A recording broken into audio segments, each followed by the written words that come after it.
सगळ्यात प्रथम मी महाराष्ट्रातल्या आणि देशभरातल्या सगळ्या बांधवांना राष्ट्रमाता राजमाता जिजाऊ माँसाहेबांच्या जयंतीच्या निमित्तानं खूप खूप मनापासून शुभेच्छा देतो.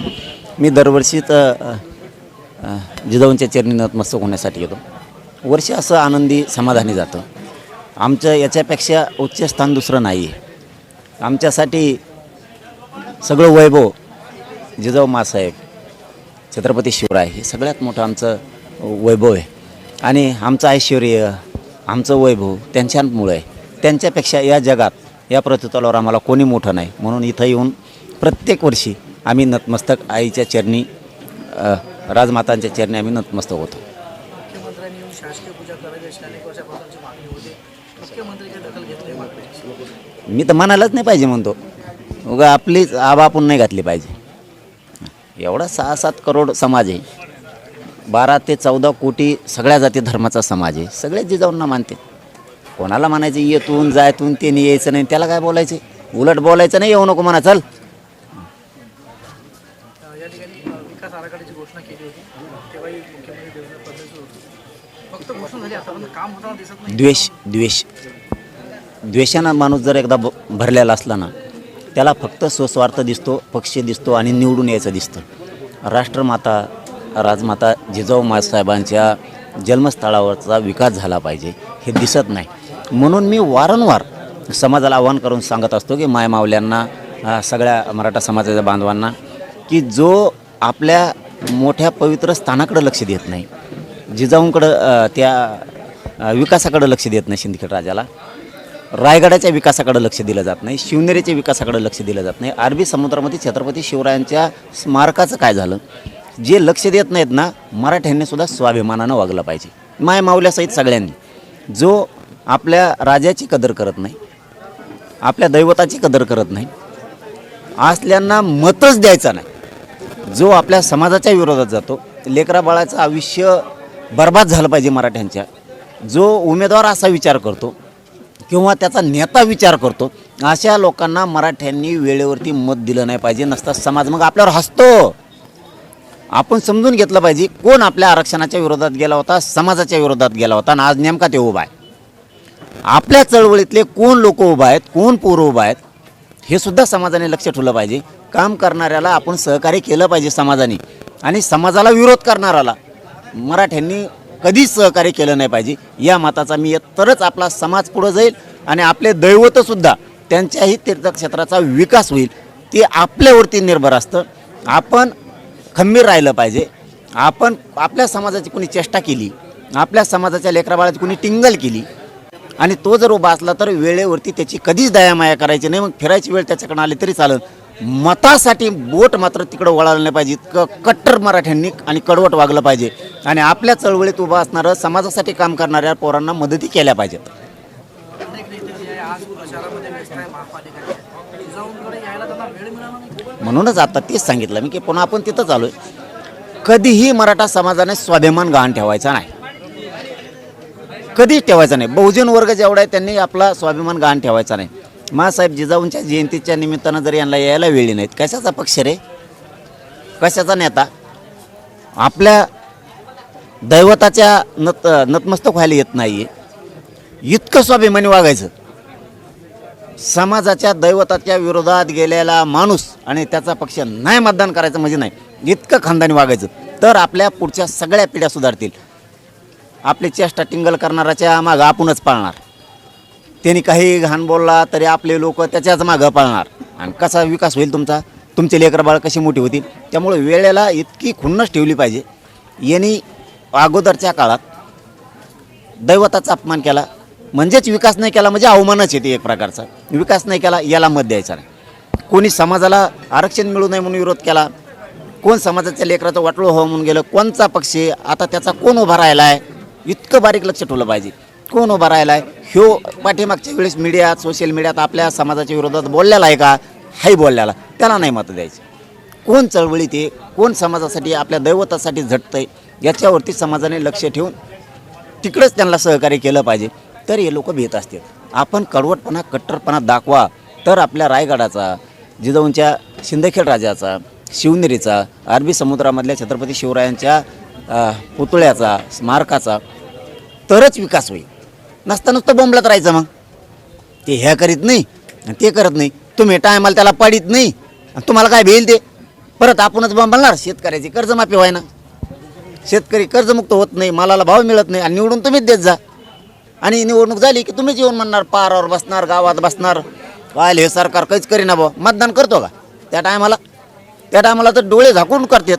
त्याच्यामुळं इतकं निर्भीड व्हायचं ना शेतकऱ्यांनी, मराठ्यांनी, धनगराला आरक्षण नाही, धनगरांनी बंजारा समाजला म्हणण्याचा तर कार्यक्रमच करून टाकला यांनी इतकं कट्टर व्हायचं ना वेळेवर. ते मुस्लिम दलित असन त्यांचा बी पुरा काडी लावून टाकली यांनी. टायमाला ना इतकी खुन्नस ठेवायची, याला मतदान नाही करायचं. मग बघा कसे भेट आहेत तुम्हाला. आम्ही कसं केलं तर लोकसभेला इतका फेस पाडला होता हातभर, असा कचका लागतो. तसं मराठ्यांनी इथून पुढे ध्यान ठेवायचं.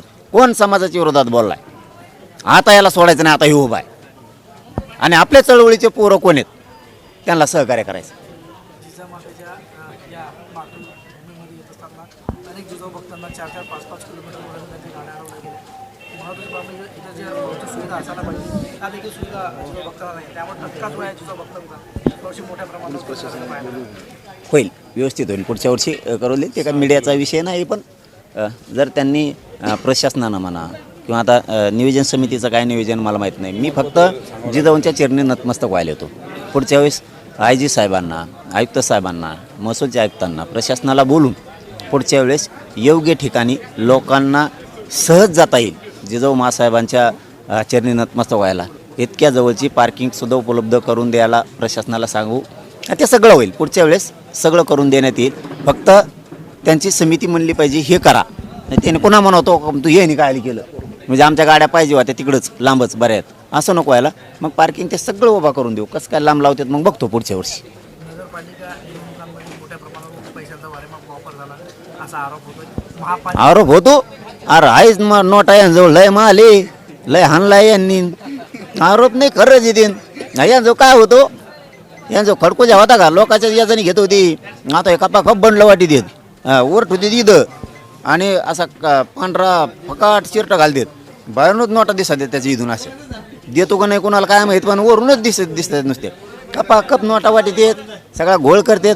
आणि मला राजकारणावर भया बोलायचंच नाही कारण हे इतके गचेळ येतं. गचेळच म्हणतो यांना मी. अहो माणूसच का नो कोणासंग कोणाची युती आहे मिळच लागा ना. मग विरोधक आम्ही का म्हणजे यांचं राष्ट्रवादी संघ जमतं, भाजप शिवसेना संघ जमतं. ते काँग्रेस कोणासंग युती मिळत नाही. हे सगळे भाजप शिवसेना राष्ट्रवादी काँग्रेस बेसराम हे अख्खे एक आलेत. मग शत्रू आम्हीच ना गोरगरीब जनता.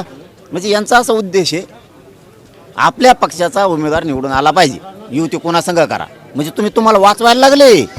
विरोधी आणि सत्ताधारी दोघांना वाचवायला लागले आणि तुम्ही बळी आमचा गोरगरीब शेतकऱ्यांचा गोरगरीब जनतेचा द्यायला लागलात. युतीच कळत नाही साहेब. आणि लोक एवढे येडे नाहीत. यांना पर्याय नाही हो. एखादा पर्याय व्हायला पाहिजे चांगला निभार. मग यांना बघा कसं उलटं पालटं करतात लोक. मला नाद नाही लय राजकारणाचा. आपण एकदाच नांगर घातला होता लोकसभेला तर पलीकडूनच फाळ काढला होता. अलीकडूनच ठोला नव्हता पुन्हा. विधानसभेला या नगरपालिकेला जिल्हा परिषदला मी नाही आहे कारण काय होईल मग गुची काय होती ते सांगतो. तुम्ही असे माणसं आहेत ना तुम्ही असं खडून विचारतात मग मला मी देतो भासाभस सांगू. इथं काय 5-5, 4-4 आंदोलनातलेच उभा असते चेहरे कोणाला कर म्हणाव. त्याच्यामुळं ना मी ह्या स्थानिक लेवलच्या निवडणुकीत पडतच नाही. आपल्याला असा टप्प माशा लागतो माजल्याला. माजल्याला असला त्याचा माज उतरेलाच. आता पुढं बघू ना 29ला जे वळवळ करतात ना ते एवढी आळी शेपटाची आळी वळवळ करते त्याची. 29ला 2029ला दाखवतो कोण कोणी म्हणतो ना निवडून आल्यावर म्हणतो मी निवडून आलो. बोच्या इकडे येऊन पाया पडत होता तेव्हा जमत होता का. आणि निवडून आल्यावर म्हणतो आता मी निवडून आलो. तुला 2029ला दाखवतो काचका कसा असतो ते मराठ्याचा. आम्ही सुद्धा आता आमच्या लेकरा बाळासाठी जातीसाठी आम्ही कणखर झालेलो. आम्हाला नाही पक्षाची गरज आता कोणाच्या. हिंडत असतो ना आम्ही नाविलाजे म्हणून. पण आमच्या लेकरा बाळाचं वाटोळं करणाराचं उभं त्याला उद्ध्वस्त करणार आम्ही.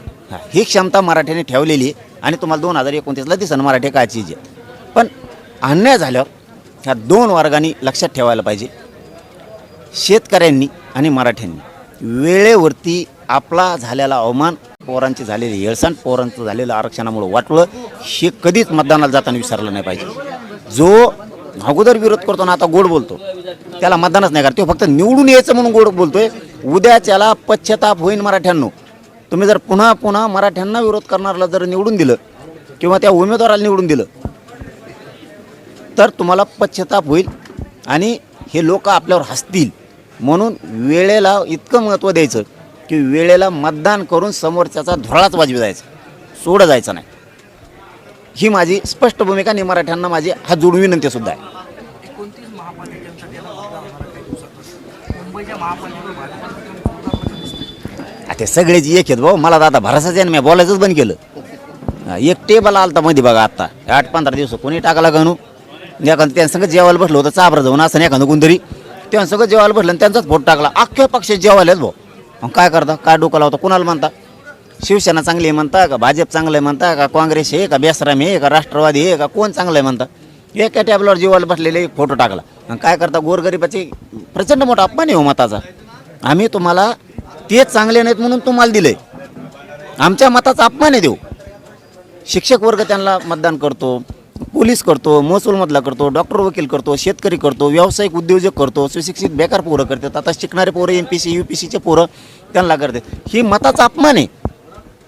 हे चांगले नाहीत म्हणून आम्ही तुम्हाला दिलेले, तुम्ही त्यांच्यापेक्षा नासके निघाला. ही मताचा अपमान आहे. म्हणून इथून पुढं पोरांनी असे एक शिक्का चालायचं, कडवट वागल्याशिवाय समाजात आणि लेकरात प्रगती होत नाही. मी म्हणतो दोन्ही सारखे झालेले आहेत. तिसरा पर्याय मग काय येत असतं नाही, मला ते कण नाही हो. नाही तर मी यांच्या अशा धुऱ्या उलार करीन ना, पण ते नाद लागतो. मला नाद काय आहे, माझ्या समाजाच्या लेकरा बाळाचं लेकी बाळीचं कल्याण झालं पाहिजे. मी माझं सगळं आयुष्य समाजाच्या लेकरासाठी दिलं आहे, समाजासाठी दिलं. मी खोटं बोलत नाही, पवित्र भूमीत सांगतो जिजाऊंच्या. मला राजकीय नादच नाही आहे. असताना तर एवढी पब्लिक मागं म्हणलं ना तर बाबा लोकांना वरच चलते आणि खाली चालायचेच नाहीत. हां, मी 10 लोकांचा कार्यक्रम म्हटला तरी जातो, 1 लाखाचा असला तरी जातो. नसता मग इतकी मस्ती येते, इतके 2-2 कोटी सभा घेणाऱ्या माणसाची कशी मस्ती असती. हे तेव्हा म्हणतो मी लहान कार्यक्रमाला येत नाही हो. माझं आणि खूप शरीराला अमकं झालेलं आहे. मला त्याला सगळे रोग झालेले आहेत त्या टायमाला. खाली चलतच नाही ती. मी आत्ताही उकांड्यावर सुद्धा बसतो गरिबापाशी. मी म्हणत नाही, माझं मस्ती नाही, माझ्या हवाच जात नाही. कारण तेच सांगतो, माझ्या समाजाच्या वेदना लेकरांच्या मला माहिती आहे. मग त्यात मराठा असेल, दलित मुस्लिम असेल, त्याच्यात बंजारा समाज असेल, त्याच्यात धनगरांचे पोर असतील. मला वाटतं ह्या शेतकऱ्यांच्या लेकरांचं यांचं कल्याण झालं पाहिजे. आणि मी ताकदीनं मराठा समाजाच्या आरक्षणासाठी यासाठी लढतो की माझ्या मायबापांनी खूप समाजाने कष्ट केलेले आणि कुठंतरी त्यांच्या स्वप्नाचं भंग होऊ नये म्हणून आपण ती खांद्यावरती आपला विडा घेतला आहे की आपण समाजासाठी पूर्ण आयुष्य लढू. आणि मी डावावर लागलो आहे. माझा कधी गेम होईन भरोसा नाही, तरी मी कोणाला भेट नाही, मोजीत नाही. पण हे मग गबाळले अवघड आहे. मला असं डोचित येतं, याव करून त्याव करू. 2 वर्ष झालं म्हणतात बघा, याव करून त्याव करू. काय करतो कवा बघतोच म्हणतात. मला डायरेक्ट म्हणतात पडून तू आहे बघतोच. काय बघतो, मी चेटी घालतो आम्ही सांग काय बघतो मग. नाही मग आपला कचकच तसा आहे. हे धमकीत येत मला. पण मग पोरं असे येतं, राज्यात 6 कोटी मराठी आहेत. मला काही म्हणले ना ते असा बाजारात उठत येते एका रात्रीतच. एका कमेटीमध्ये माणूस 3 दिवस जेवत नाही भाऊ. कुठून सापडून आणते, कुठून असा खौट घोडा लावतात. दुसऱ्यापर्यंत त्या माणसाला वाटतं वाटा नाही गेलेलं बरं. कारण मी जातो आणि इमानदार त्यांच्या लेकरासाठी करतोय, त्यांच्या लेकीबाळीसाठी करतोय. मी आयुष्य पूर्ण माझ्या समाजासाठी घातलं. आमच्या अधिकाऱ्यांचे सुद्धा हाल बघा तुम्ही. त्याला बढतीच मिळत नाही. जिथं नोकरी लागला तिथं रिटायर होते, त्याच्या फेविकॉल चिटकेलं काकून खुर्चीला. बाकीचे मागून येऊन पुढे जातात. आमच्या महसूलमधले पुढे जात नाहीत, आरोग्यामधले, रेल्वेमधले पुढे जात नाहीत, पोलिसातले पुढे जात नाही. आमचं कुणीच पुढे जात नाही. का तर आम्हाला आरक्षण नाही, आम्हाला केंद्रीय कॉलेजही मिळत नाहीत. आमच्या गोरगरिबांना किती पैसा लावा, त्याचं पोरगं त्याच्या मनाप्रमाणे नोकरीला उच्च शिक्षणात नाही जात. आता आमच्या सारथीचं घाण करून ठेवली सगळी. सारथीमधले PhDच्या पोरांचे पैसे नाहीत. कसं काय देत नाहीत? आता मला विखे पाटील साहेबांनी सांगितलं, आम्ही परवा फोन लावला होता त्यांना, हे तुम्ही सारथीतल्या योजना का कमी केल्या? 40च पोरं परदेशात का पाठवले? 75 होते तर. आता शिक्षक भरतीत SCBCचं त्यांनी ऑप्शन दिला नाही. 15,000 शिक्षक बाहेर निघालेत आमचे. मराठ्यांनी हे सुद्धा लक्षात ठेवायला पाहिजे. नुसतं प्रचार घेऊन पॉम्पलेट घेऊन कोणकडे पळा उधळाता नुसते. 15,000 शिक्षक बाहेर काढायचे आमचे. त्यांना सांगितलं ते मला बाकीचं माहीत नाही, SCBCचा ऑप्शन द्यायचा आणि त्या पोरांना सगळ्या त्या शिक्षकांना त्याच्यामध्ये घ्यायचं. महामंडळ बंद केलंच म्हणायचं. मला नरेंद्र पाटील साहेब म्हणले, स्वतः कॅबिनेट मंत्री नरेंद्र पाटील साहेब म्हणले, पाटील हे तुमच्या खांद्यावर जबाबदारी घ्या, हे महामंडळ बंद पडता कामाने. मी नरेंद्र पाटील साहेबाला शब्द दिला की आपण काही लढू, महामंडळ हे नाही होता. तर आम्ही काल कालच त्यांना विचारलं की तुम्ही बैठक घेणार होतात विखे साहेबाला विचारलं. ते म्हणले हो बैठक 3 दिवसापूर्वीच महामंडळाची घेतली, महामंडळ आम्ही बंद पडू देत नाहीत. म्हणजे ती एक खात्री झाली.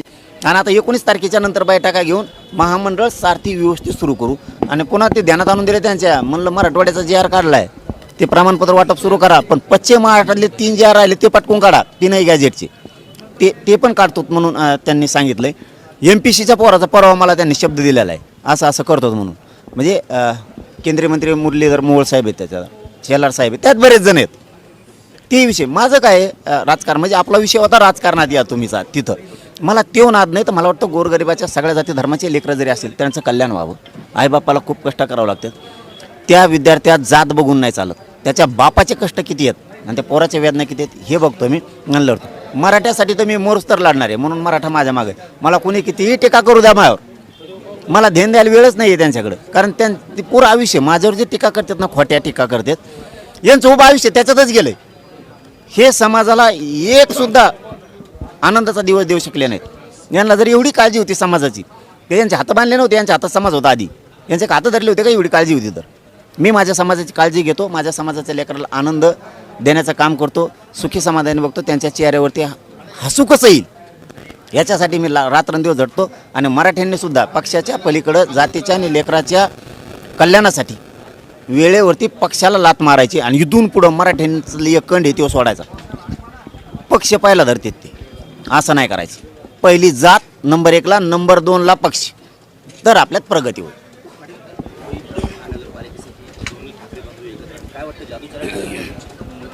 मी आता सांगितलं मी मध्ये चांगलं बोलत होतो, पण ते यांच्या युत्या बघितल्या ना काही सुचतच नाही कोण कोणाचं आहे ते. यांचं काहीच खरं नाही. एकामेकाच्या पोरं उभा करतात आणि फक्त पोरंच निवडून आणतात.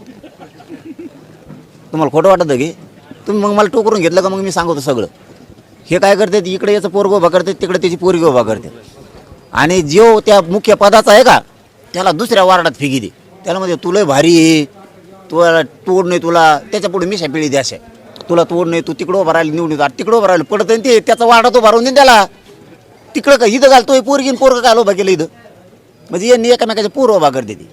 आणि आपल्या गोरगरिबांचं ज्यांनी 10-10, 20-20 वर्ष ती पक्ष वाढवायसाठी ताकद लावली त्यांचा बळी देते वेळेवर. त्यामुळे मग यांच्यावर आता भरोसाच नाही राहिला. आपली पाडापाडी सोपी, शेतकऱ्यांनी मराठीने कचाकच पाडी जायची, कचाकच पाय पडतात. मग गरीबाची येऊन माझ्या गरीबाला किंमतच नव्हती, बोटासकट पाय पडते.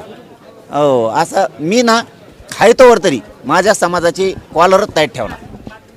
चलो धन्यवाद, बस.